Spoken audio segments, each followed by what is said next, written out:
Hello, and welcome to a very special episode of Backlog Brain Rot. Today, I am joined by none of my usual co hosts, but two very exceptional people. First, the one and only Bill, who hosts the Why You Should Play podcast, which is among the best produced podcasts that I have listened to. Bill, Mm, how are you? I am doing very well. I just had half a Publix chicken tenders sub, buffalo chicken tenders. It was amazing. So I am energized up. I have a, sugar-free Coca-Cola. So I got my gamer fuel in me. I'm ready to discuss video games. Um, I suspect I'll talk the least out of the three of us, but that's okay. I enjoy kind of being in the background. And I think honestly, you invited me on here because I'm more of the boomer age demographic, and also I can keep Edwin in line. So Sure. Oh, Okay. it's a pleasure to be here. and as Bill said, we are also joined by the one, the only, Edwin. Ed, I how are you don't doing? you. That's way too aggrandizing. I can't take that. I've got a master sword nearby, so if we really do need to fight, I'm ready. I'll pull out my keyblade. I I can tell you which one of those two series is better. Yeah, And that's for I another guess episode. I'll keep the Buster Sword. I'll actually keep it appropriate to the episode. So But if you had a buster sword nearby, this is why. This is where we would have needed a I camera, without a doubt. should I should buy one. I wouldn't even need a shotgun for home protection. I'll just have my Buster Sword. So. I Jesus. love the idea of just someone breaking into your Floridian house and you have a buster sword. It just wouldn't- sounds perfect. See, it wouldn't even be a fear thing. It would be just pure shock value. They wouldn't even be afraid. They would be so stunned that I would just have them stun locked, but like stunned, like in Final Fantasy VII Remake and Rebirth. I Bill, can just do it. imagine right now. Have you seen those screenshots of Metal Gear Solid Delta where they have a Snake completely dressed up head to toe in a crocodile outfit? Imagine No, that. I've been avoiding anything of that disgusting remake. Why would you? Why would you of all people? Why would you do this to me? I'm just trying to make a Of joke, and course, you. I've seen it. I've seen the one where like the crocodile goes through the guy's head.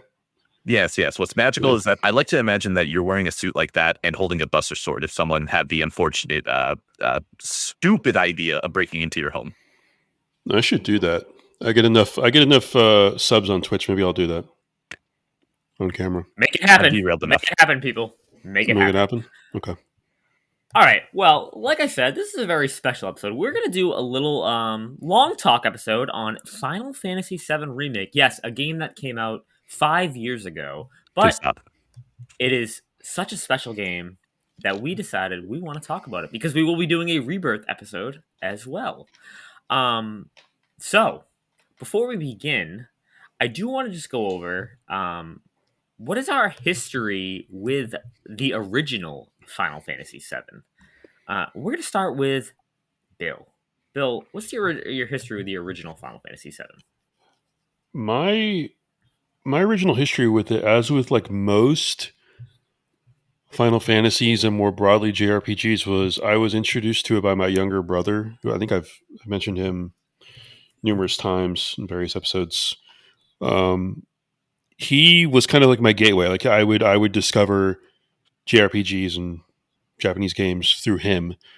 And so the thing with Final Fantasy was back in the day, kind of I think Rebirth was an ode to this as well. I don't know if Remake was, maybe Remake wasn't. You knew it was like some really epic thing when it came on multiple discs in like one of those really thick jewel cases. Um, so when this game came up, I was like, "Oh, this is some serious gaming." You know, like you were in for something like really epic. It was like when a movie had two discs, right? So we played through it on that there Sony PlayStation computer entertainment system, and it was like kind of one of those formative gaming experiences. I think I don't know if I mentioned this on my show before, but there are these certain gaming experiences that I've had where I get the unique reaction of, "Oh my god, I can't believe this is a game I'm playing right now." And the original Final Fantasy VII was one of those, has been one of those games. And honestly, I think it's like maybe like a half a dozen games that I've played have given me that reaction, to be honest with you. So um and then so for playing Remake, I was always really hesitant to play it. Like I told people that. I was pretty open about that. Even when the game had been out for a while, people were like really lavishing all sorts of praise on it for various reasons. I was just so afraid because I had heard that, oh, they did little things here and there with the story. I'm like, why would you do that? You know, like one of the most beloved story and cast of characters in gaming. I'm like, what did they do? But when I played it, I kind of understood. I kind of picked up on what they were throwing down, right? So, um, yeah, I came to really love it. I have very, very small quibbles with it, which, I mean, any little small quibbles I have with games, I've kind of learned to forgive over time, especially with the gargantuan task that remaking this game was. And I don't envy any of the developers that undertook it because I would be so nervous every single second of the game that I was responsible for shipping. So, but no, yeah, it's a very special game for me, and the remake certainly lived up to um, the expectations and quelled any potential fears that I had. That's great. Well, God bless your younger brother for showing you the greatness that is Final Fantasy He also 7. likes Final Fantasy VIII, so let's not be All too right, all nice. right. Well, okay. Back down to earth. Still God On. bless him. Moving on. Ed, what about you? What's your history with the original Final Fantasy VII, and then remake in general? I can keep it really short. My history is that I don't even know what actually prompted me. I think one of my friends just in high school, probably my freshman year of high school, was playing Crisis Core, Final Fantasy VII. And because, a magical time, the PSP, everything was just hacked. Everything was just piratable. So I was like, hey, just hand me the UMD and I can play this too. So I ripped it, played it on my PSP. And by the time I got to the end, I was like, hey, you know what? That was a cool game. Good. The ending hit completely. Wonderful thing that at that age, I did not have standards. So most of the Crisis Core went down smoothly. I'm pretty sure also because it was handheld, so I could just play those, bite-sized missions. It worked very well for me. We'll skip to Crisis Core and my feelings about it later, but Good, that's good. where that happened. After that, also pirated the PS1 version for Final Fantasy VII. Um, I want to say it was like 2 or 3 attempts that I've made for that game on PSP alone around that time period. So like 2009, 10, 11, 12, somewhere around there. And I just never stuck with it.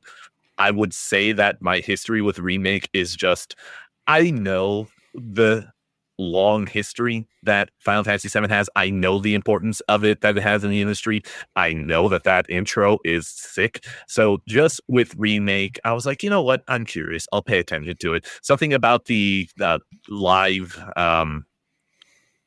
you see, it's been so long since I've recorded a podcast that I forget that it is the most obvious turn that you just start losing as soon as you start recording. Live action. Oh my God, not turn based. Real time. There we go. Real Real time, time. yeah, I real got time it. combat. ATB, yeah, active time battle. Yeah, Oh, no, no, active no. I battle. meant more Yeah, like just real time combat. Oh, okay, okay, general Yeah. more broadly. Okay, Yeah, pretty much. It being real time combat was like, okay, you know what? I mean, it's a big sword. That's kind of cool. I'm kind of in. And it wasn't until they showed me the multiple characters that I was like, oh, wait, hold up. That's actually kind of sick. I don't know. That really attracted me because I was more thinking of it kind of like in fighting game terms, where like most games that you play, you have one character and the developer is focused on making one character feel good. And so with Remake, I was just kind of attracted to the idea of there are multiple characters here, and the developer has to make sure that all of them feel good. Sorry, Barrett, you're probably the least one of the group, but that's fine. I mean, the 3 others feel great, but that really did bring me in. So nearing COVID, I already had a pre-order and I wanted to play it. So I did. I loved it way more than I thought I did. I guess I should also mention that I've done enough research on Final Fantasy VII that even though it's a game I have not played, I'm much of a fan of that game as every Persona 5 fan is of Persona 5, in that I've never played it, but I probably know more than enough about it. just Then can't help yourself. After I played Remake, I tried Crisis Core, and to bring it back home, of course, I pirated it because I did not want to give money for a game I did not think was going to be good. And replaying it, it's like, oh yeah, you know what? It's a good time and place with that game where if I played it on PSP and I had nothing else to do, you know what? Nothing versus Crisis Core. Crisis Core wins handedly. I'm in a different time and place in my life where Crisis Core is not winning too many fights with what other things I could do with my time. So, All right. Thanks. So very different history than Bill oh with yeah. Final Fantasy VII. Um, for me, mine's a little different as well. I didn't play the game for the first time until 2003 by myself, but around 1999, Christmas of 1999, little 3-year-old Sean here was watching his father replay the game. He had played it when it came out, and I instantly fell in love with the characters and the world, and that intro to the game just like blew me away, and I loved it so much. And I would play outside pretending to be Cloud or pretending to be the characters in the game, pretending to have turn-based combat. So like I would be like, all right, I'm Cloud, I'm sitting here. I would like run, jump, and attack, and then run back to my other side and just sit there and be like, all right, now I gotta wait 5 seconds, wait for them to attack, and then I can go again. Yeah, I was a weird kid. I love your dedication to being like, no, I have to wait my turn. Yeah, that's just how, I don't know. That's how I was. And then when my dad went to, as I was playing through the original Final Fantasy VII, I remembered some of the story, but I was so young I didn't really remember all of it. Like I remembered parts. Like so when I was replaying it in 2003, well, playing it for the first time, I would come to areas like, oh, I remember this when Dad was playing it, but like I had no idea what was going on back then. And then I just grew such a great appreciation for the game, and I just love Final Fantasy so much. As many people know, it's my favorite franchise. Um, that seven just holds such a special place in my heart that it's my favorite game of all time, and I replay it every year. I absolutely adore it, and yeah, it's just an amazing game. So when they announced the remake in 2015, like I couldn't believe it. And it's funny that they call it remake, but in reality, it's not really a remake. It's a separate game, and It's literal. It's very literal. Like yeah, we remade it. and changed a lot, including the story. But Okay, I I just remember. realized that we should probably give proper warning. Yeah, we're full spoilers at this point, Oh right? yeah, we're full spoilers. Yeah, Okay. definitely. When we do the long Yeah, talk, yeah. when we do Anybody? long talks, Yeah. yeah, when we do long talks, it's usually spoilers. So Okay, extra question on the ground rules. Rebirth. What are we no, doing just here? remake for right now. Just remake for right now. Got it. That's good. Okay. Nothing for rebirth. Okay. Rebirth does Good. not exist. Good. Yes. As we are recording this as if it is June 2020, about 2 months after the game came out. So we are all locked up in our houses because we can't leave. All right. Yes. No, so when come around to 2020, and they announced the release date, I'm super hyped. It got delayed, obviously, till April 10th. So it's supposed to come out March 3rd, which is funny because March, 4 days after March 3rd, my school shut down, and I'm home now, and I have literally nothing to do. And April 10th comes around, and Final Fantasy VII Remake comes out, and what do? I speed through the game, and I beat it in 4 days, and I loved it so much that I beat it 4 more times in a span of 2 months because I just couldn't get enough of it. I had nothing else to do, and that's how much I just love the game. And I, like Bill, I was a little hesitant. I was afraid that they were like, I'm like, oh my gosh, you're remaking my favorite game of all time. Like you're setting me up to not like it. But then I just absolutely adored it. Like I adored every second of it. I think they did a tremendous job basically taking a like 2 to 3 hour section of the original game and just completely elongating it and making it this full on game, and it was freaking awesome. Like I was blown away. Yeah, I mean, the remake was what, like 10 times larger or longer, if not more? I mean, yeah, the game is about like what 40 hours or so. Yeah, I was on a thinking- Yeah, normal it's run. about 40, yeah. I was thinking, I played a pretty good amount of the content. It was like 45, 48 hours or something like that. But, and I wanted to clarify too, playing the original game gave me that sort of like, I can't believe I'm playing this game right now. And when I initially fired up Remake, again, this was later. I want to say it was within the past 2-3 years is when I played Remake, because that's how afraid I was. I was like, man, I don't know if I'm going to like this. It's like one of the most beloved games of all time. And from that, like Edwin referenced earlier, that opening, on the train, and they're like, I'm like, oh my god, they're actually doing it. And of Wait, course, they oh had my the god. You just reminded me about the demo. Oh my god. They dropped a demo of this. yeah, they dropped the demo. It was basically it was up to that first boss fight, right? If I remember that sort of like Yeah. Yep. Yeah. spider, whatever in the factory. Yeah. Scorpion. Yeah, I just think I didn't even play the demo either. I just went straight into the game. So like, well, I think it was cheap. I think it was maybe it was on PS Plus at one point. It was dirt cheap, and I Yes. bought it. Yeah. So I was like, all right. And then just obviously, I mean, we could be all here all day about the music, but I mean, Oh my the god. way they recreated the music too is probably maybe the best part about the remake. Honestly, it was like, God, I can't believe. And obviously, they just go sicko mode in Rebirth. But yeah, it gave me that sort of sensation, like, wow, I can't believe this is a game I'm actually playing. And you mentioned like the development. They basically had I think they more or less rebooted development because who was it? Was it Cyber Connect. CyberConnect? Yeah. CyberConnect, yeah. Yeah. I think they were. What company are they? Were they under? Bandai Namco. Yeah, Namco. Yeah. And they had a whole marketing spree for that, and they were advertising it, promoting it while CyberConnect was still working on it, and they restarted development and brought it in house. And so, yeah, I That think was it's actually a moment that inspired a lot of confidence in the project. I was like, oh, you guys understand how important this is. Because, like, it's Square Enix. Square Enix is weird with their priorities, where sometimes it's like, this game, man, throw it out. Who cares? yeah. Field Chronicles, who cares? I think they understood the reputational hit they would have taken if that project out of maybe of any in the history of their company had been screwed up or not at the very least like very very good, Yeah. because it's one of those games that I think it went. We talk about like kind of zeitgeist games like Elden Ring did that, like Animal Crossing has done that, where it breaks through to sort of where kind of like even the normies really know it. Like Edwin, Yeah. you mentioned, like it's kind of become osmosis for you, the story and the characters. Yeah.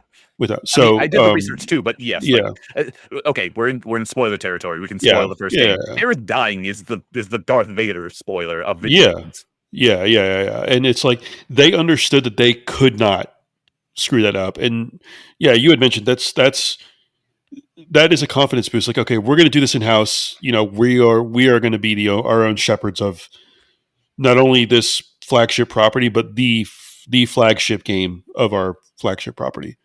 So, I have to mention it really quickly, just because now that I'm remembering about the demo, I know the moment I was sold on the game, and it was the demo. Watching the intro, because that's the thing. When I played the demo, I already had moved in to my house, right? So I already had my OLED, I already had my sound system set up, and hearing the way that the music builds up to the literal title drop, and they introduce that almost, I wouldn't know what the instrument is, some sort of electronic piano that kind of falls down right before the big dun da da da dun da da da. Just yeah, something about that little glissando. I was like, this is the moment I fully I had all of my faith put in this project. I'm pretty sure at that moment I opened up my phone, I pre-ordered from Amazon. I was like, no, literally just because you nailed that, here's my money. I'll see you in a month. yeah. Yeah, And the way the music plays during that opening too, it's in line. If you can hear it, it's like in line with the train tracks and the train running that right, and you hear the train go. I'm like, man, I can't believe they're actually doing it. And I think they had given some content creators some like a very small like partial slice of that original demo. I think maybe up to like when he looks up at the reactor. So some people had played it, My God. and they were telling people, like, yeah, they did it. We can't say anything more, but yeah, they did it. They're doing it. So they understood the task, and they understood the assignment as it is said. What So a yeah, tease. What a tease. yeah, Look, we all know that Final Fantasy VII has a history of this. I mean, obviously the PS3 demo, which ends as Cloud jumps off of the train. We have the moment where they trolled everyone like a year before the release, and they're like, hey, Final Fantasy VII is finally coming to PS4. The PS1 port. that was at the yeah. PlayStation That 3 was. I party. remember. I God, remember that Big troll. I party, remember that yeah. troll too. Yeah, I The was. smile that Sony executive gives, it just feeds my soul anytime I think about it. Because he definitely knew they were. Oh yeah, of course he knew. Yeah, yeah. I think that's. In fact, now that you mention it, yeah, it was that sort of demo reel before it even goes into gameplay. It was just that intro cutscene of Cloud jumping off the train, and then that Yeah, cut. They did a hard it's cut. hilarious. Yeah, It's yeah, basically Harping. go ahead. I was gonna say, harping off the whole intro section. I mean, the intro of Remake is so powerful, and then if you look at the original game, the intro sold so many people. They're like, "I cannot believe this is real," because it's like they Yeah. had never seen a video like that during a video game. No, I agree. I agree. That's the thing. I don't know, man. I'm playing so many old games right now. Like even just playing, like one of them is Deus Ex, right? And just playing Deus Ex, knowing this game came out 25 years ago, I'm playing it and I'm like, man, this is still like really impressive. And I like playing those games that at their time were blowing people's minds. Every single time that I did play Final Fantasy VII, like the PS1 version, I was like, this is so cool. Why can't I stick with this? But that intro has that energy of we have new technology and we're going to show you we know how to use it. Definitely. It's funny you brought up the whole Aerith dying thing. See, me playing it in 2003, I didn't know she died. So when it You're happened, Mr. Mason is a saint that he kept you safe yeah, from no, that. he wouldn't tell, like, I would watch him play it, but there would be periods of time like he'd be playing it when I'm like sleeping or I wasn't there. So I would just periodically go back and forth like watching him play it. But I didn't know. I freaking cried when Aerith died back in 2003. Like I ran I was downstairs playing in our basement in like our TV room, and I ran upstairs crying saying, "No, it didn't happen. No." And then I refused to Yeah. play the game for like 2 more days. I'm like, nope, I'm not doing it. Not doing it. Yeah. And then I was like, oh, but yeah, no, but I am. You guys talk about the music. I think Bill, you had brought up earlier that you think the music in this game is like maybe the best part of the remake. I think the music of remake is better than the original game. Oh, It's yeah, it's tough. I mean, I think that across both games, Rebirth. I mean, Rebirth. There's obviously more material to mine just due to like the amount of ground that they cover in the games. But yeah, I think the music, the remade music, is probably the consistently best part of both games. I think it is pretty much inassailable. I don't. I mean, not if anyone didn't like the new music, I don't know what to tell them. Honestly, like you just don't enjoy things. You don't have a heart or a soul. It's I, like I'm it's actually masterful. I'm actually gonna jump in to defend the PS1 soundtrack. Now, this No, is a no, no, no. I want small. to be clear. The Yeah, PS1 Star Trek is still goaded. I'm just Oh no saying no no that. no no! PS1 is still amazing. I Yeah, mean, as in a victory that the PS1 OST has over the remake one. Now, again, this is just an anecdote because I've never sat down to listen the entire PS1 soundtrack, but at least one of those attempts that I made for the PS1 game. One track that happens when you're going down the reactor, the da da da da, Yep. like mhm, that one is better in the PS1 version. Like it is orchestral in the remake. I get it. I yeah. understand. It sounds really good. It is a good melody. None of you are bad musicians that are working on this game, but I like that the PS1 version makes it sound more electronic. It is a narrative. Music is narrative. That's why I love music so much because music can tell the story. And you're telling me that you're entering the depths of this reactor. It is a game that is very ecologically minded. And you're telling me that when you're going into the belly of the beast, it sounds more electronic. Yes, that tells a story. Like it does disappoint me that it is orchestral, but also it's all good. It's all Yeah, good. Yeah. Like can't get that yeah. bad. I want Yeah, to be for clear. sure.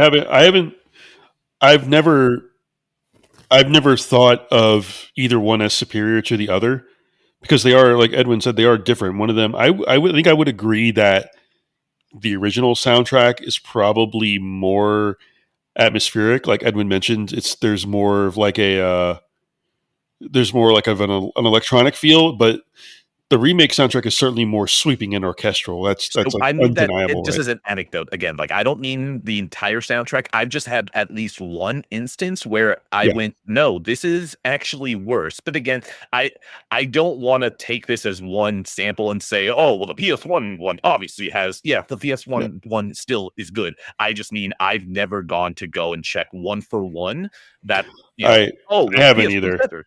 Yeah. I've Well, sampled a few just out of curiosity, but no, I haven't listened to them extensively next to each other. So Mhm. so you guys are gonna think I'm a Mac. You guys are gonna think I'm crazy for this, but so I have a playlist on Spotify that I use anytime I is Final Fantasy music's pretty much my go-to when I go running for like my when I do like trail races or That's a like safe bet. marathons. It's a Yeah. safe bet. Yeah. So I'm have one playlist where I have like the original song and then the remake song like comes up right after it, and I have like a whole basically playlist of that. So That's cool. I've listened to that during a marathon, so I've heard them back to back. But don't get me wrong, there are so many like both of them are just amazing, and there are some original songs that I prefer, like um, Don Cornero's theme. I like a lot better in the original than the remake. Yeah, I can see that. Sean, just so you know that you're not crazy and that you're in good company, would you like to know the specific amount of hours and minutes that the Rebirth soundtrack is? It is 9 hours, 3 minutes, and 55 seconds. Just so you know that you're in good audience here. Yeah, these are songs that I listen to like on a daily basis. I like One Winged Angel. I probably at least 5 to 6 times a week it'll be played in this house.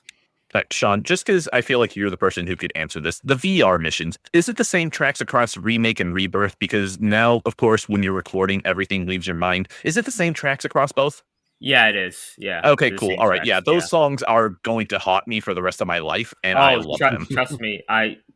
You know, because I Oh did the yeah, same thing dude, as we're you. both Yeah. platinum holders here. Yeah, no, No, trust me, we no, both went through the same trauma, and we're happy to have gone through the trauma. yeah. I will say, so Ed, you platinumed remake as well, right? Yes, yes. That Okay. one Yeah. I think took me about 4 weeks, and then Rebirth was like 6 weeks. Which, considering the massive delta of adding a wife and child to that, 2 weeks is actually pretty crazy. Yeah. Remake, just because I was crazy and I didn't do anything during the time when Remake came out. Remake took me a week to platinum, but that was like me playing it nonstop because I literally had just bought the house, like 2 months before God. that, and so I really Oh and wait, we were in the Claire, same camp. When did you get in the house? yeah, February 2020. January 2020, Anyway, okay, yeah, no. We yeah, closed February 2020. I did not realize that we were that close up. yeah, and then Claire moved back up here. Well, moved back from Ohio because she was coming here a lot. She moved here in like February of like the end of February. So like we had just started living together for the first time since college, but she was up here all the time anyway. Um, and I remember just playing that. Like all we did was play video games. And she wasn't home a lot because she was, she's a nurse, so she was at the hospital a lot working. So like I was just by myself all the time. And I remember me and my dad we would play because I played remake and he played at the same time. We would Oh my Zoom god. and just talk about the game for like hours at a time. I'll never forget when I finished it. He finished it a couple hours after me. We were on a Zoom call from like 11 p.m. to I think like 2 in the morning, just talking about the game. It was basically a podcast, just talking about the plot and everything, and then our theories about what was going to happen next. It Oh was my wild. god. Yeah. That's a certain energy in that room, man. Both of you guys having that entire history, and you guys get to just this. Oh my! I can't. Like when Red 13 is first like revealed in remake when he comes out, I couldn't believe it because Red 13, we'll just say Red 13 for now because we're not going to give away what his real name is yet. Yeah, he's the Yeah. goat. When he's one of my favorite characters in the entire franchise. Oh yeah, Yeah, behind Cloud, of course. yeah, I me too. actually I had a plushie of him. My dad got it for me when he went to Japan in 2004, which was awesome. I still have it, but when he was revealed in remake and the way he looked, I was like, that's exactly how I imagined him. That's another thing. The way that they designed this world is like what I imagined in my head. Anytime I thought of Final Fantasy VII, I'm like, yeah, I understand it. PS1, it's polygonal, obviously, but like when I imagined it, I'm like, and like a full like this giant world with like full 3D characters and not blocks. This is exactly what they freaking nailed it. I love it. Yeah. And No, I was I gonna say was one I more. was I was going to say real quick about the recreation. It really is like I haven't dove that deeply into the making of the game yet, but it really is like you imagine they took original concept art of like more detailed sketch drawings, and then they, obviously they were technologically limited, so they made that into the original polygonal PS1. But it's like they went back and looked at those original concept arts and then had the technological capability to recreate them.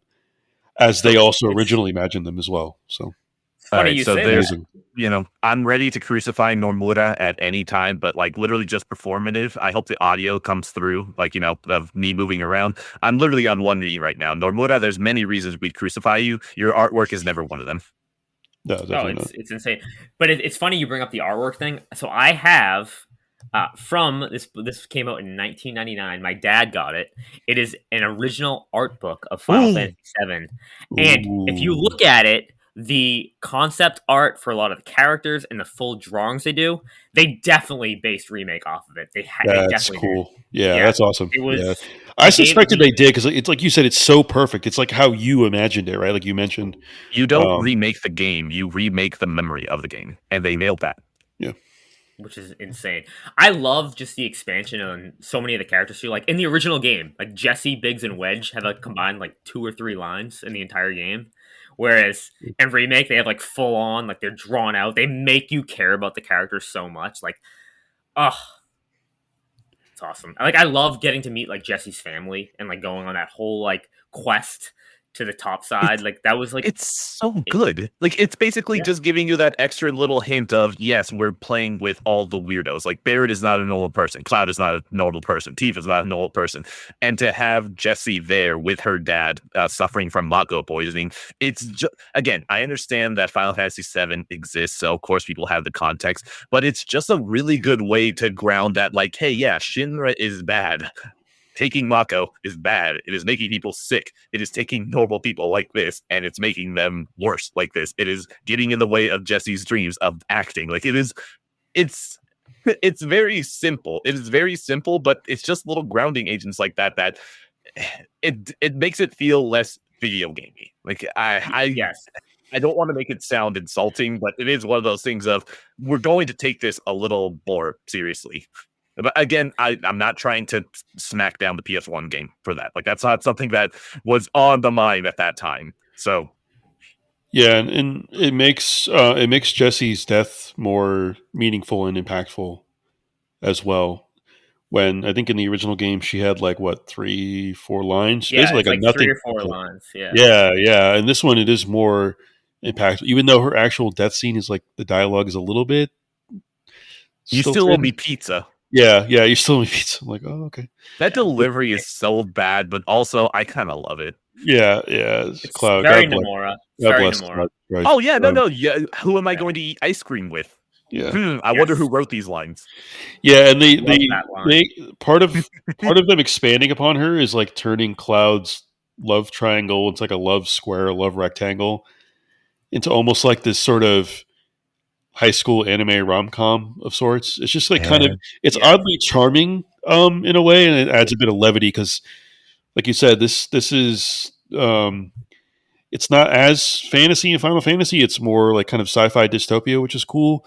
So it could have really easily been like more dour and depressing, relatively speaking. But no, her they did a really good job with expanding upon her character. And then like Biggs has some stuff to do, and that we'll go into that in Rebirth, but he has stuff to do as well in the next game. I was like, oh wow, okay, so there's more. They put a lot of thought into it in this remake in multiple ways. So Shout out to Wedge selling meth in a previous life and then suddenly finding himself in Midgard. I love that. yeah. And shout out to Biggs for Charlie Sheen showing up in Final Fantasy VII.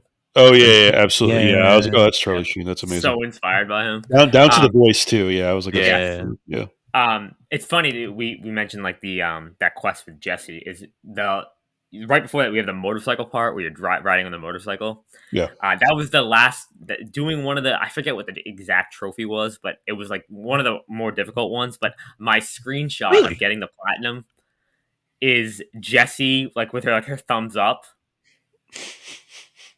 and it's great. I still have it on my phone. It was my background for a little bit. It was great. Um, but yeah, like just even like they add in like new characters to the game too. Like Sephiroth is in it like a lot. Like Sephiroth is not even in Midgar at the time. Like back in the Yeah, original game. yeah. That is They know what butters their bread for sure. yeah. And yeah, talk about I like one of the iconic villains in all video games, right? Like, it's understandable why they would bring him in more frequently. So I have to I imagine love. people saw him immediately and they just went, Nomura, what are you doing? What are you doing?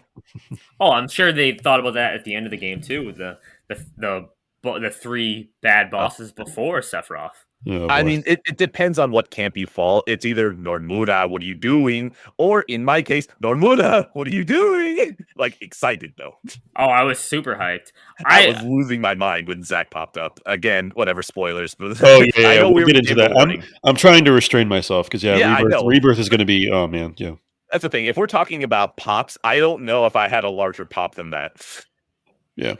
Yeah, that was one of the things that my dad and I were talking about for probably an hour to an hour and a half after we finished the game. Was that whole Zack scene and how he was alive and he was walking towards Midgar. We like had no idea what was going on. We had so many theories. I had like stuff written down.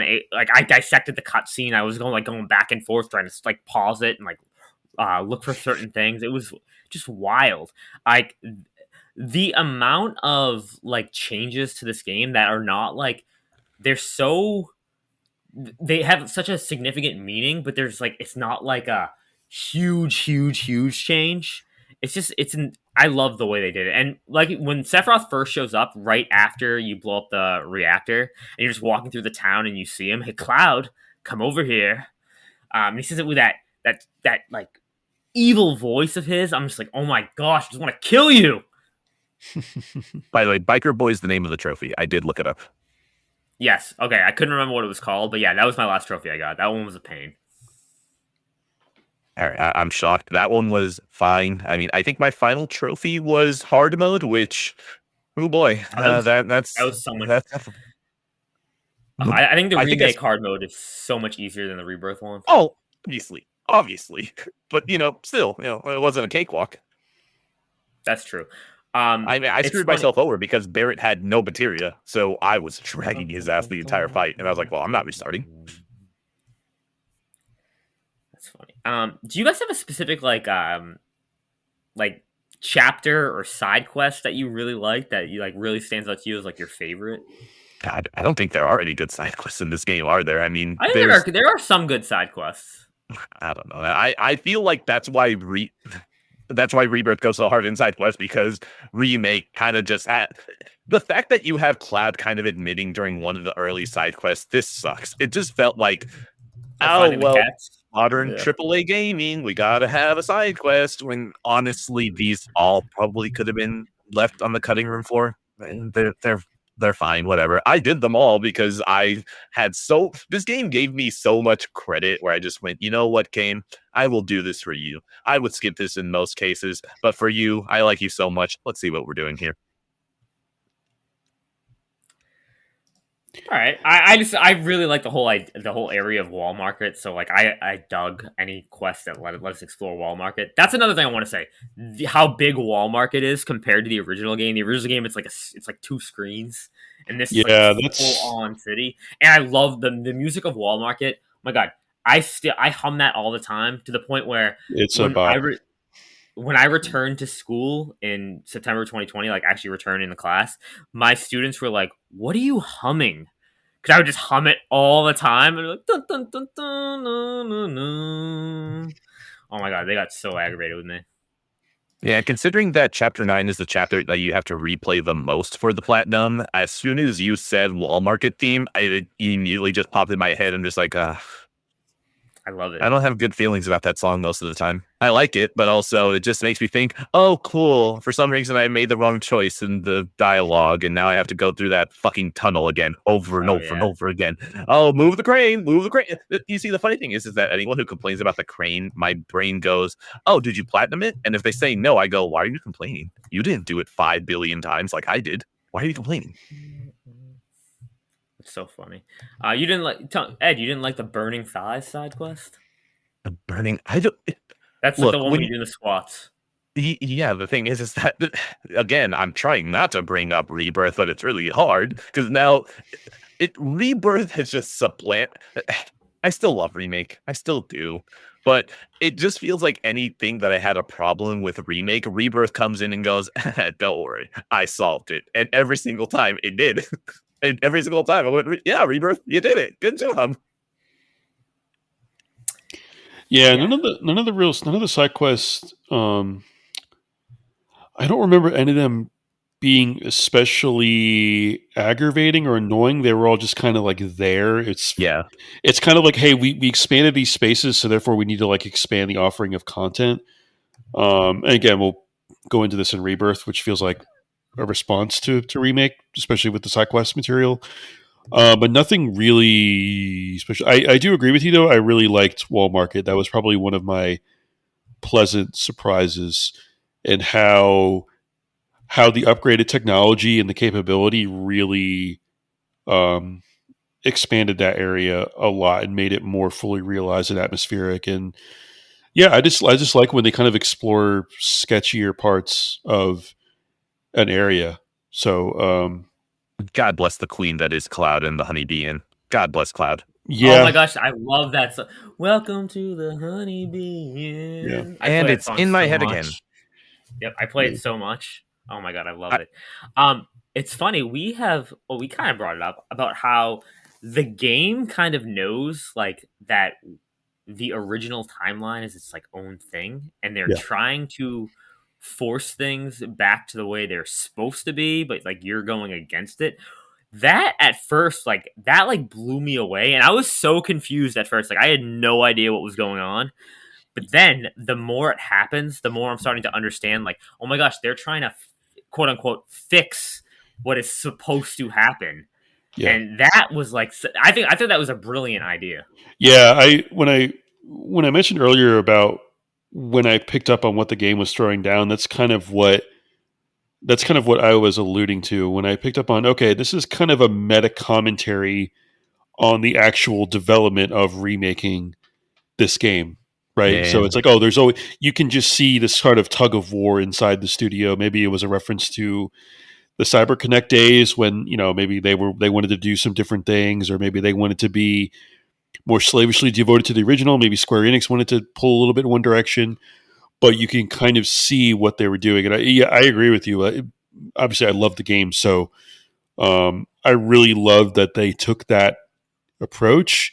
Um, the ghosts maybe showed up a little bit too frequently for my taste, but because I kind of understood, but I knew that they showed up for very specific reasons and moments within the story where it's like, hey, you guys know that we could do something different here, and obviously they like kind of maybe doubled or tripled down on that in Rebirth, which had more pivotal moments, I think, story wise. But um, no, I love that approach. Whoever was responsible for that, they did a really good job managing that. So Honestly, I think Bandai Namco just didn't have the chops to make it. And Square Enix went, this is important. We can't do this. And I they have to really imagine that. they really should have And never outsourced it, and they should have kept it in house the whole time. Yeah, seriously. Why are and you handing it to the Naruto devs? What are you doing? It's not my yeah, gosh. So yeah. immediately after, I imagine they take it internal, and I imagine because a lot of those people who did make Final Fantasy VII are still at the company, they went, "Hey, we want you guys to do this," and they probably all went, "Okay, but we want to be excited about this project, so let us do something." And I have to imagine that that's where the Whispers was born of. Yeah, and I think it Definitely. also helps. They still have a large, well, not a large core, but they had a lot of key members that were originally on the original Final Fantasy VII. Like Nomura, and I think Uematsu. I think he consulted, or some. It was some. I think it was some level of involvement there He has on his some end. sort of third party company where he's not a Square Enix employee, but he was contracted to help out. Yeah. I think who was the other guy? Hamaguchi Katase. Um, I think Katase's been there forever as well. So again, like, and, I'm sure a core of their development base was younger devs who weren't there. So you can even imagine sort of meta They probably grew commentary. up on Final Fantasy VII. Yeah, Yes. yeah. I mean, they grew. Yeah, so there was definitely no doubt an extreme amount of reverence for the original game, as there should have been. But you could also see it as a meta commentary as the development process just after they brought it under in house. And there was discussions back and forth about what to do, what approaches to take. And, let's face it, Nomura is not known for his conservative, shall we say, story developments and plot developments and writing and such. So I just that whole. I mean, again, I'm imagining this creative tug of war of what approach to take with different story and character beats. I find it just very fascinating and made the remake itself that much more interesting to me beyond God, just recreating these iconic soy nostalgia moments. So I'm still just thinking of that conversation between Sean and Mr. Mason, just them talking about the immediate moment that the timeline starts getting fucky and it starts becoming acknowledged that the original one exists. God, the excitement that must have been in that Zoom chat. Oh, it was insane. Like we both could not believe that they were actually doing it like this. That it was a remake, but at the same time, the original game still exists in its own little universe, um, yeah, which and is wild. Obviously, the original game's on modern. It wasn't like it's not the original game is stranded. You know, it's there like readily yeah, you can available. play it. So You can play it wherever you want. You can play it on a yeah, coaster. yeah, It, it's Um, it's so funny to me because it's only through talking about now that I just realized that Remake has a lot in common with Metal Gear Solid 2, where I like to think of both of those games as an argument, pretty much, and the ending is what solidifies that argument. MGS2, I feel like the biggest argument is why are we cutting so close to MGS1 with this one? And then it has the whole thing at the end. I'm not going to spoil that one, but it has a whole thing at the end that kind of nails it to the ground of, oh, I see what you're going for. Remake, I feel, has the entire argument of why are we even remaking this? And I feel like the entire game is an argument of we nailed Cloud, we nailed Tifa, we nailed Barrett, we nailed Aerith, we nailed Sephiroth, we nailed the Midgard, we Turks, nailed the the materia Turks. system, we nailed everyone. So when you get to the end and they break fate, it feels like no, you guys earned that. I trust you guys that you understand what the soul. It feels very dumb of me to say considering I never played the original, but it feels like you guys understand what the appeal of Final Fantasy VII is. So take my hand, show me wherever you want to go off of this. You know what the core is. So if we're driving on a different road, we're all good. We're in trustworthy hands right now. One of the things that they really expanded on was the whole Turks aspect. I freaking love Reno and Rude. I think they're freaking awesome, and they yeah, I gave them agree. such an expanded role in remake and in rebirth. I think in rebirth a little bit. It's kind of 50-50. Oh But man, oh, again, I can't. I don't know if there's anything in the remake that I would go, yeah, that was better. No, no, Rebirth, Rebirth wipes, which is really hard for me to constantly not say that. But yeah, no, I just love everything they've basically did to you know make it better. We didn't even talk. We haven't even really talked about the combat yet. Like the combat is freaking oh, insane. Like it is. It's crazy that if you play the original, it's this active turn-based combat system where it's basically turn-based, but like obviously you can't just put your controller down or the enemy's eventually going to kill you. It has the little ATB meter, but this is like you can do full on like hack and slash combat, but at the same time you can pause, you can like stop the game and pick your move. The way that they designed this combat blew me away, and I can't now thinking about it. Like I know some people are like, no, it has to be like traditional turn based. I can't even imagine this remake like that now.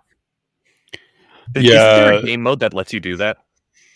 It's not that it lets you do that. Like you know how when you're doing the regular combat, you can like slow it down and like kind almost like pause it and choose your like It, your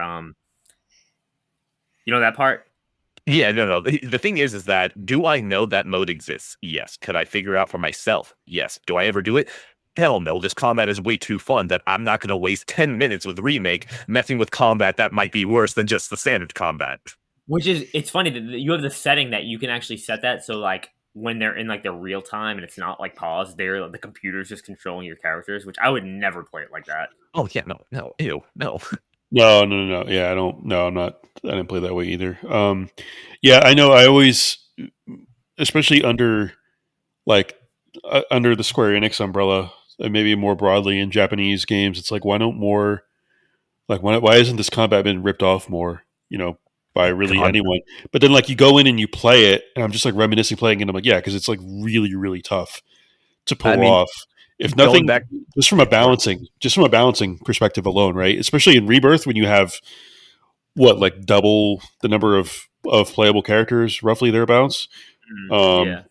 yeah, it's amazing. Like I know what I've always said is like the next Kingdom Hearts game. Like if they just ripped off even just Final Fantasy VII's combat, maybe not even like full blown rebirth. Like that would be amazing. But no, yeah, that was part of my kind of wow moment playing this game where it's like man, they pulled it off, not just in terms of the overall thing, but they pulled off how to kind of revitalize turn based because I think that I suspect they knew they couldn't just do traditional turn-based combat, even with some like quality of life enhancements. They knew that they couldn't just do that sort of bog standard turn-based approach with a full-blown remake like this. They had to do something that was more accessible, and honestly, is like I would make the leap to call it like one of the most enjoyable combat systems I've ever played in Oh, for any sure. game. Yeah, for That's sure. kind of why I brought up like fighting game mentality Yeah. because the closest thing I can think of would be think of something like GTA 5. Trevor and the other two that the names escape me, they don't really Michael play and that Franklin. different. Michael and Sure. Franklin. Trust me, GTA 5 is not a game that I want to Listen, devote enough memory this to is not a remember the other GTA two characters' episode, but names. I love GTA 5. I'm just gonna say that Look, it's GTA not 5 is Nico, my okay? guy. I have no comment on GTA 5. So basically, when you play GTA 5 and you play all three characters, yeah, they have that one special move that they can do, but they all play pretty much the same. It doesn't matter what character you have. Yeah, But they have some passive things too, yeah. but yeah, for more or Okay, less, yeah. Franklin can slow down time when he's driving. Okay, whatever. He's still gonna shoot and move around and run the exact same way like the Yeah. other two characters. But it's a fighting game mentality to have every character control different. They have their strengths, they have their weaknesses, and all of them still have an enjoyable core to them, like a fighting game does. It understands, hey, we have an entire roster. Everyone should have their own favorite because of how different the person playing is, which is why Tifa. Oh my god, Beck! Oh my And She's god, so Beck! good. well, Oh, She's so well, oh, good. she's so fast. yeah, you mention it too, and I think, but it's still their sort of roles they play are still to the core of turn based, right? Like Cloud is still Yes, a damage dealer, Barrett's still a tank, Eric's still a healer. So at yes. their core, they still play the same sort of role It's a in the crazy combat. marriage. Yeah, it's a which is crazy why it's marriage. which is why it's like a masterful combat experience. Yeah, And yeah, yeah, Ed, you brought up how like each character feels so unique, and they give you a reason to play as them. Mhm. It's insane. Like you can go from you know Cloud with his giant Buster Sword to all of a sudden you're Barrett with an arm cannon shooting from shooting the high range enemies. I love how they introduce Barrett, how they to play as him, because they introduce those enemies that are flying, like you're under yeah, and they're like, exactly. oh, you Yeah, have to like they teach you how to use him. It's great, yeah. and And then then you they can just give you the turrets that you can't reach, so Barrett is the one you have to rely on. Well, yeah. then you have the section of the flying enemies when you're Cloud, and you just like want to blow your brains out when they fly off, but like beyond the balconies, and you have to like lure them back in. And, oh my god, that just was a frustrating tangent in the game. God bless Rebirth. Yeah, Yeah. yeah, I also want to bring up the added content they added, the DLC. yeah, Um, yeah. That was a pleasant they surprise. I was oh that pleasantly was surprised by it. I Yeah, was so hyped for it when they added like it's a brand new story, yeah. Yuffie, and they give you a little bit of backstory with Yuffie, and it's funny. I'm much higher on Yuffie now after playing the DLC and Rebirth than I was in the original Final Fantasy VII. She's still pretty annoying for me. Like I Of get course, she's like yeah. she's got I get, she's a younger character obviously, but she's also like very anime. I get it. I get it. You got to have like the one very extremely anime character. But Yuffie in the DLC, I don't know. I kind of was fine. It wasn't until Rebirth that. Here's the thing. Are you right in that she has that energy to her? Yeah, she's high energy. But the thing is that I have a niece that reminds me so much of Yuffie in that certain yeah, no, I can't. There's a dynamic that she has in Rebirth that I'm like, no, I kind of love you. I need to protect you. I'm You're the same way. But fun. I'm the same way. Like you want to protect her, but also like part of me is very much Cloud, where it's just like Oh yes, of course. Yeah, Yes, yeah, yes. yeah, yeah, yeah. Very much. It's very well done. She's We're very treading fun too far. she's very fun in combat too. That's another redeeming quality of hers. Very, God, we're very fun. treading too far, man. I can't. I know. But All right. to go back to the intergrade. Yes, Um, Paul is back. yeah, she's very fun and traversal. That's what I remember sticking out to me a lot. And another aspect is Sean, I'll let you take over. I promise. We talked about the original versus the new theme. Her new theme is so good.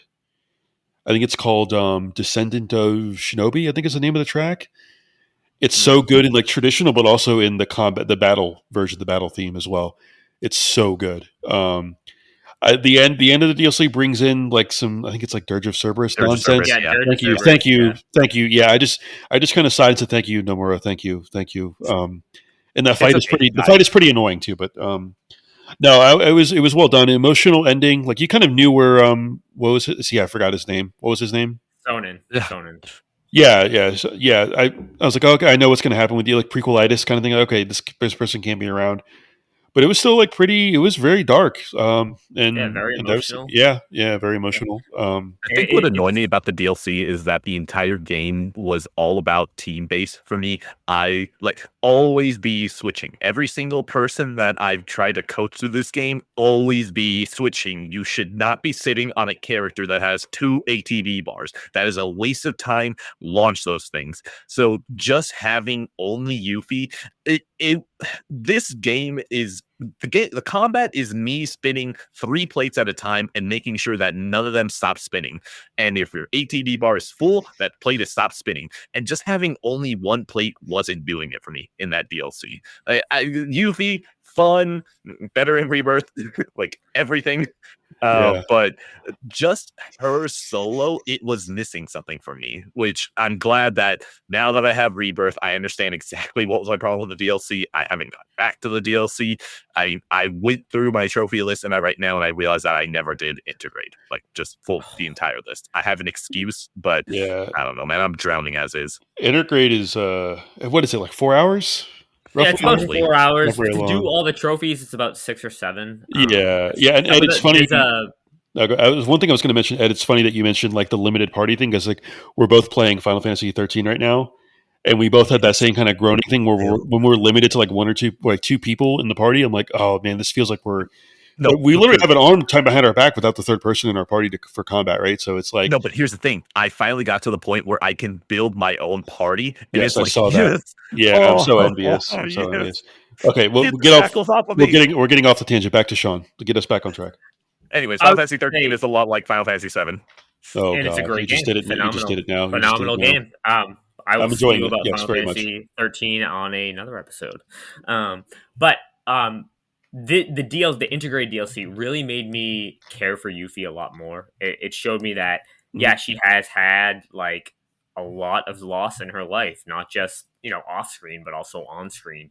And I think that gave me a better appreciation for her. So when I went into Rebirth, I had more of an open mind for her, and just her combat is just insane. Yeah, and I think really quick, I apologize interrupting, but you also get that her people more broadly are suffering. Oh, in Wutai. Yeah, And that's going to pay off even more in part 3, which I assume Wutai is going to be a much expanded, blown out.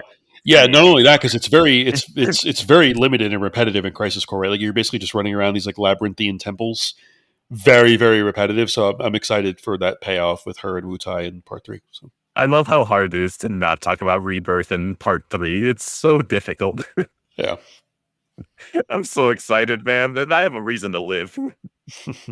It's actually funny. So we're talking about Wutai. You know how there's like before Final Fantasy 7 and before Crisis Core, there was the Wutai War. Yeah. They had like I used to, again, going back to playing outside of my yard, I used to pretend to be in Wutai and have like a Wutai War. And I tried to explain it to my neighbor, and I tried to make him. Oh my God. He didn't understand it. I tried to make him part of Shinra, and I would just attack him. He didn't understand though. So stop hitting me. I don't understand what a Mako is. Yeah, he didn't understand that, and he didn't understand what Wutai was. He used to call it Watai. Like, no, it's Wutai. Yeah. No, listen, you need to hold this rock. This is your lightning materia. Oh, that's another thing. I used to pick up like I had Well, there was like a stick I had for a Buster Sword that I like brought inside my house one time, and my mom was not happy. I had that for like the ninja stars. I had little rocks and everything. It was pretty funny. What did I have for Barrett's arm cannon? I think I used like a Nerf gun, but I used like a Nerf gun, but I would like if I had like a Tie it. sweatshirt on, I would like put my arm in it, and I would put the Nerf gun to make it look like it was my hand. Yeah, I was weird. I don't know. Oh no, Sean. I'm pretty sure the reason that I walk so quietly is because I played Metal Gear Solid way too early in my life that it just like like I walk quietly now probably because of that. So trust me, when I when I know about a game changing you as a child, it sticks with you. I just think it's so funny that I used to like actually play turn-based combat. Like, what is wrong with me? That's very He- similar to Mr. Mason again. Mr. Mason, shout out to Mr. Mason. What a lovely man. yeah, he's a good dude. Love that guy. But yeah, I mean, Final Fantasy VII Remake is absolutely blew me away. Like everything about it blew me away, and I loved this little vibe session we had going here. Is there anything else you guys want to add? I just thought about who is your favorite. Who was y'all's favorite like voice vocal performance in the game? I mean, I think they did a great job with Cloud. That's exactly how I like pictured him. I mean, they all did a really good job. Like Barrett, same thing. That's Yeah, exactly what Barrett sounded like to me. I love Barrett. Cloud is tough because Cloud is like a thankless role. He basically has to be like an emotionless, kind of like depressed, jaded, like the depressed, jaded, disillusioned ex-soldier. So But it grew on that me is over so time. true. It's so true to him as a character, though. Yeah, it really is. But yeah, that vocal performance is really, really good. Like I said, it's tough to pull off something that's more subdued like that. I mean, Um, even like Jesse, Biggs, Wedge, they all nailed it too. yeah, yeah. I just love, like you mentioned, Barrett is like exactly like how you would imagine him. I just love you. What comes across with him is that you genuinely believe he is a father and that he really, really loves his daughter more than like anything else in the entire world. Like when he says like Marlene, like you really believe it, right? When he like calls out to her, I Yeah, just love the way he says, "What is it? Was it in remake or rebirth when he's like, Daddy's coming, darling," or something like that? that's It's It a Rebirth. cracks remake. me up Yeah, sorry, every it's time. rebirth. It's rebirth. Rebirth, yeah, yeah, yeah. Oh man, yeah, well, yeah, rebirth. We will get to rebirth. Yeah, yeah. It's yeah, Barrett's is man, oh, in remake too. When you go up when you choose to go up the stairs in remake, I hate Oh, Oh my gosh, stairs. yeah, Oh my god, I had to do that. Yeah, someone told me he's like, no, you need to go up the stairs. I'm like, all right, it's a payoff. And he's like, God, this sucks. I'm like, oh, this yeah. is so great. You, Oh my god, it's so you, great. I it, forgot to mention. You know who also does an outstanding job voice acting wise? Is Hojo. yeah. Oh yeah, Hojo. Yeah. Oh man, Freaking he really is. mad scientist. That's another Mad thing. scientist. That's another thing that remake reinforced. He is the true villain. Like Oh, definitely. Sephiroth is like he's like a I guess he's like I don't know chaotic villain, but Hojo is like full on like dedicated. He is the true villain of the game. Yeah, he's so good. Such an insane creeper vibes and yeah, Yeah, it's really really he's well the done. reason why we have these crazy creations going around the world. Yeah, yeah, yeah. Performance wise, I would probably say Barrett would be my favorite. I don't know. It's very funny because that's the first time I've ever considered the performances in this game. Because Yeah, really, what I tend to do when I go into settings for most of my games, I go into the settings, right, and make sure that max volume's at 10. I make the music 10. I make sound effects like 8, and then I make voices 7. So, oh, like, something most voices of the time I'm listening to the music, I would probably say I mean, it's Barrett. It's Barrett. Obviously, he's got the dad buff for me. And I Yeah, really do like that dichotomy between, I'm going to give Cloud the hardest time, and it does not matter to me. I'm paying you, and you suck, and you're not friendly. Molly, yeah, I it's so know. It's love it. good. Marlene, Daddy's coming, darling.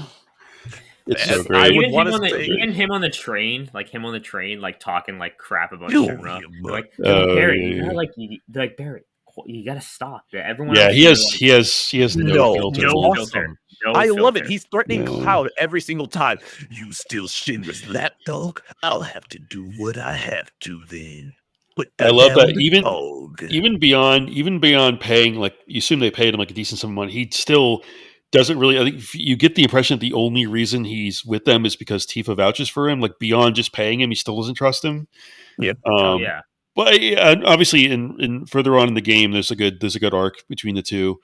Obviously, it's paid off even more in Rebirth. But yeah, he's great. And also, shout out for side characters. Shout out to Johnny. He's the goat. Oh my god, I was about to bring up Johnny's Johnny. so good. He has like the hots for Johnny's Tifa, and he's just like he gets like rejected so easily, but he's like he gets over it, and he becomes a Chad in Rebirth, and it's awesome. My I also follow up, really not follow I up, think honorable he's mention would be Jessie. Jessie would be the other Yeah, vocal. Yeah, she's very she's very like her vocal performance is very like anime, like I think deliberately. It's very charming though, for sure. Yeah, that's what it is. It's just charming. Like It's knowingly anime. They're like, okay, we're knowingly going to do this anime English, and it's very it's charming. So I think what it is that I think I like her dynamic with Cloud because Cloud, of course, has no idea that women have emotions and like men. So like she's just constantly hitting on Cloud, and Cloud is just like, "You're not money. Who are you? Get away from me." Yeah, he does like so many. He does like so much anime grunting around here. He's just like, Dude, by the way, shout out to anyone. Not shout out. Little word of advice for anyone: if you have it on PC, there is a mod that specifically takes out a lot of the grunting, which has been essential for me because in the opening movie, dude, no, you don't understand. In the opening movie, I blast the audio, right? So we get da da da da da, and it's the loudest thing, right? And then it quiets down, and then you hear. And I'm like, this is maybe the worst thing ever. Like, it is the loudest thing ever, and it always annoys me. And when I found that mod, it really, I was like, this is the most essential mod that they've ever made for this game. that's so funny. A little bit of trivia with Johnny and Remake and Rebirth. He's actually voiced by Yuri Lowenthal, who's Spider-Man. Oh, is he really? Yeah, it's You great. didn't know that? No. Now that you say it, yeah. Yeah, you can I do totally want to hear it. mention. I do want to mention another character who had a tremendous performance, and he's an original character to Final Fantasy VII Remake, No. and that is Roche. Okay, yeah, Roche is the goat. I was afraid you were going to say Chadley. Oh god. Oh no, I'm not. God bless Chadley. Am I the only one that's okay with Chadley? I don't know. Like, I don't hate him. Fine. I don't hate him. I don't think he's that annoying. But again, Ed, I think it's me and you have a little bit of Oh, we went through the VR missions, of course. Yeah, we went through the VR missions. We're having a little. Oh my gosh, why can't I think of the name right now? Look, I'll fill time while you figure it out. Chadley is fine, okay? He comes here, he says, hey, I'm going to beat your ass with some of these missions. Do you want to play? And I went, yes. So every time Chadley would come up and talk like this, Cloud, it seems that you are getting your ass beat by Bahamut. We have Stockholm Syndrome, that's why. No, I like Chadley. I had no problem when everyone's so mean. Chadley serves his purpose admirably. Yeah. Yes, you give me the hard missions that make me want to throw myself out a window. That's fine. Thank you, Chadley. I like that the exposition is done through a robot character. That's like feels like a very like meta knowing sort of thing within kind of the meta game itself. It's like, oh yeah, we're gonna to organize these VR missions and like explain stuff about the world to you. We're gonna use this actual like cyborg android character. And I love by adding Mai. And he actually has an interesting backstory with Hojo as well. I'm like, oh wow, okay. Yeah. And I love how he just appears everywhere. Like he has no problem getting to all these locations. It's just magic. It's fine. It's cool. I like it. And then a female Chadley shows up in the second one. I'm like, oh god, there's another one. Oh look, Mai is. We're doing it again. I can't do it. There's so much that we haven't said about I know. Remake. Listen, if Cloud gets a girlfriend, so can Chadley. That's the rules. So we keep intruding on the better games. No. Going back to Roche though, like Roche is the goat. He is the goat. He's absolutely crazy. Like, is such like a wild card. Yeah, he's probably of all the characters, he's probably actually the horniest for Cloud, even more so than the women are. I think. Yes, without a doubt. He's amazing. Well, again, we don't want to go into Rebirth, but he's even more awesome in Rebirth. Okay, I'll stop. Yeah, he's awesome. Rebirth has supplanted what I remember of Remake. So when you say Roche, I immediately think of Rebirth instead of anything he did at Remake. Yeah. Yeah, he is awesome. His theme bad for me. His theme rips too. It's awesome. Oh yes. Yeah. I just love how he's upset. He's like, "Oh, we need to have a violent battle, Cloud." Yeah. God, if you want to talk about anime, introducing a rival character for Cloud. Anime character. It's Roche is probably the most anime character. Maybe. Man, That is definitely a Nomura And that is special saying without something question. considering we have Yuffie and Jesse.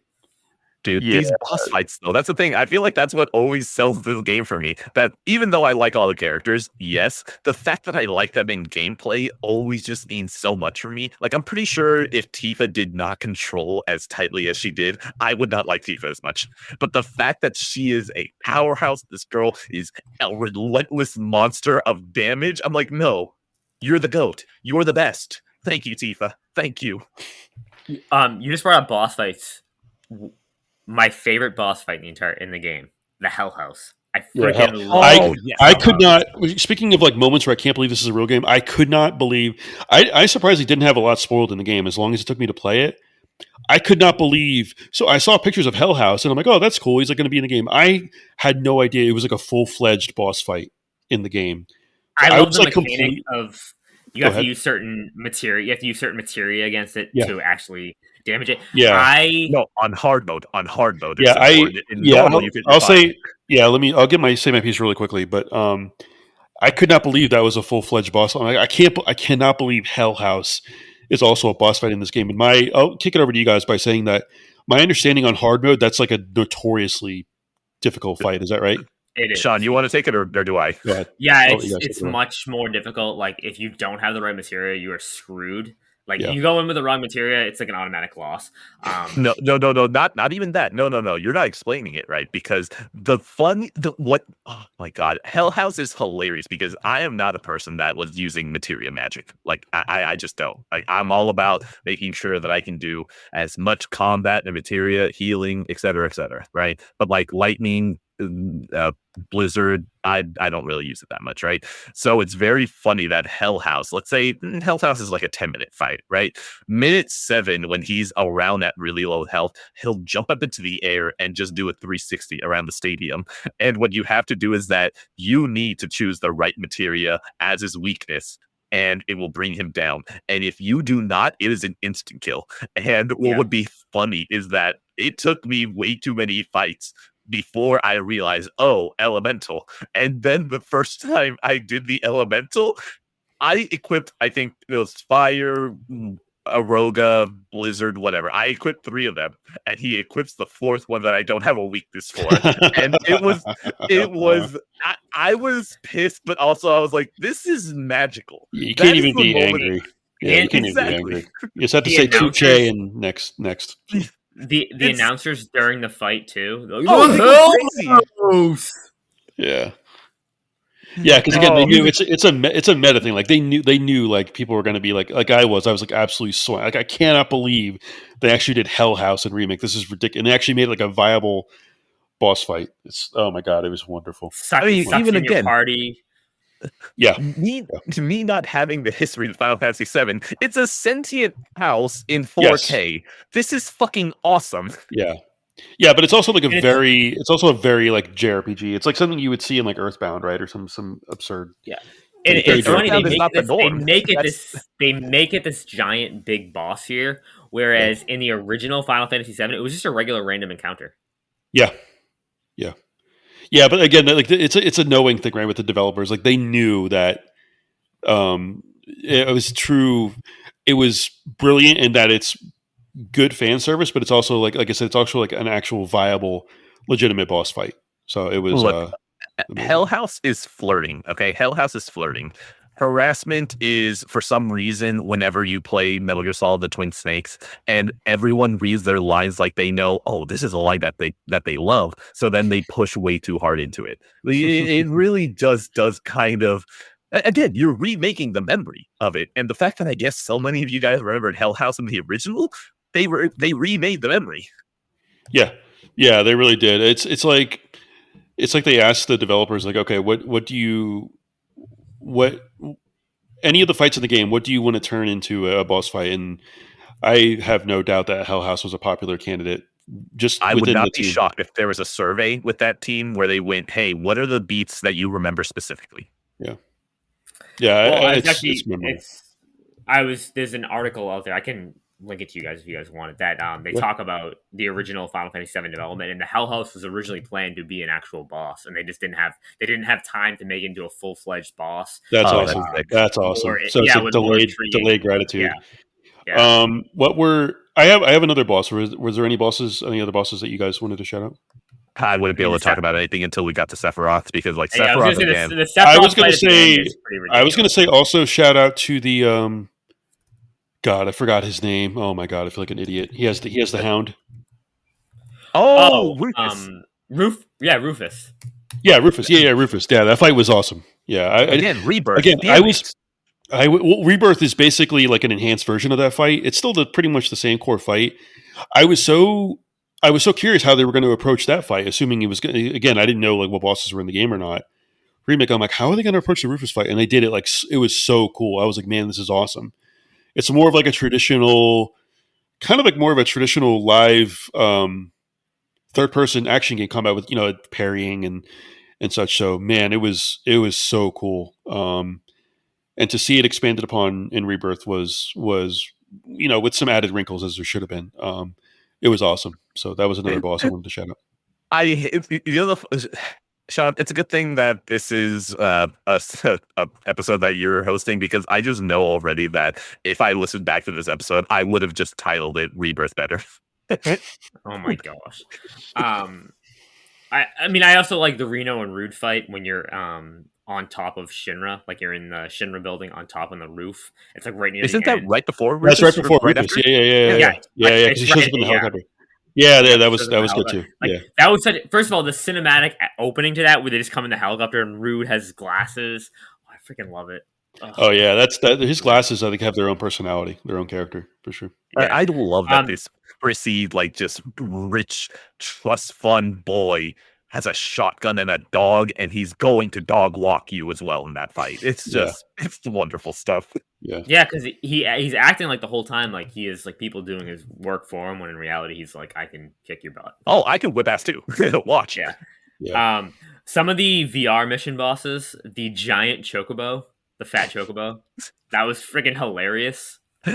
Oh no. If we're talking about VR missions, I gotta go immediately to one of those moments that like it's the precursor to Rebirth. I mean, Bahamut Oh yeah, summoning. Bahamut. Oh my god.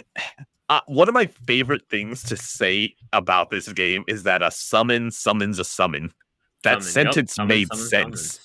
A summon summons a summon. And it was one of those moments that I felt that despair. It is something that Miyazaki has completely capitalized on, where he sees you're about to win and then he inflicts the largest amount of despair you've ever felt in your life when you see there's a second phase. And that in Remake hit me hard. Yeah. It is very funny to think that probably my experience in Remake did help me eventually understand FromSoft games, because that moment where Bahamut summons Ifrit, right? I mean, Yeah. that was a moment where I went, no, that's not fair. You can't do that. You can't do that. Also, Inception. yeah, seeing Leviathan for the first time, like in full like remake quality, I couldn't. Oh my god, that freaking blew me away. Giant, dragon lizard flying around, freaking killing everything. Ice. Oh my god, it was insane. It honestly kind of shout out to how they treat the summons in this game. I mean, the fact that you are still in game, it is all real time, Mm-hmm. and you get to see these gigantic beasts next to you. I mean, that's pretty cool. And the fact that the PS4 didn't explode while doing this, that's impressive. Oh yeah.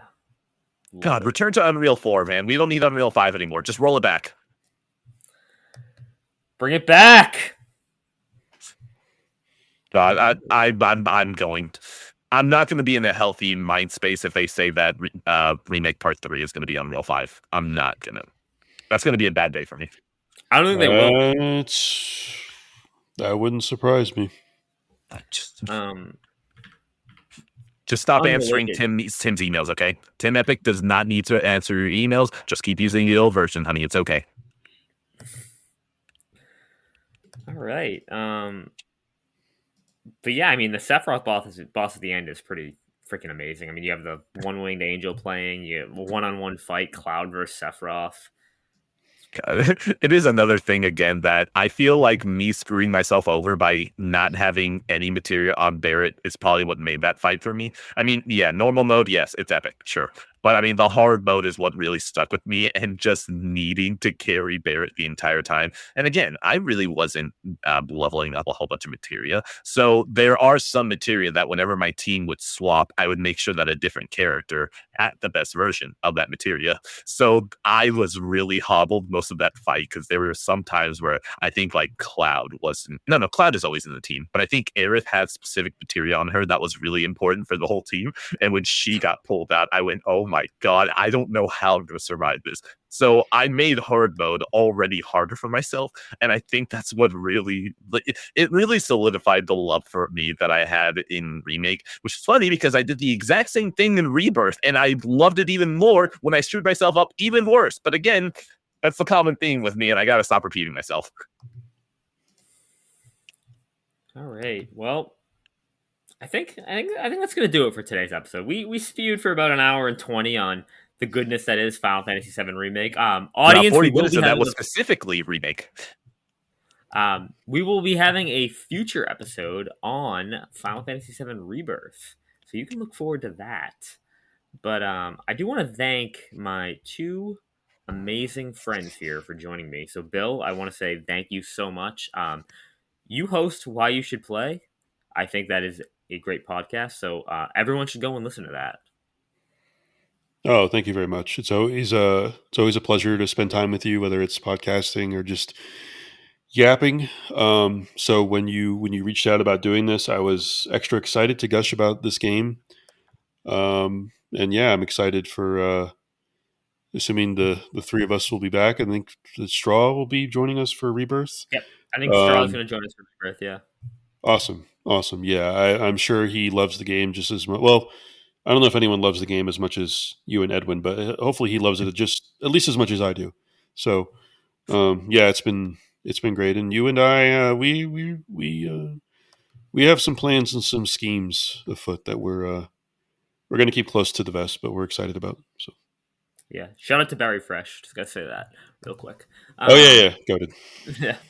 Yeah. Ed, thanks again for joining me. You're an amazing person. I love Don't having lie to you. me. Love talking with Don't you. lie to me. I'm not lying. I don't tell lies. It's okay. You're lying in this case. It's fine. No. But yeah, thanks again, everyone. And this has been a very special episode of Backlog Brain Rot. Thanks again, everyone. Bye. Bye. Bye bye.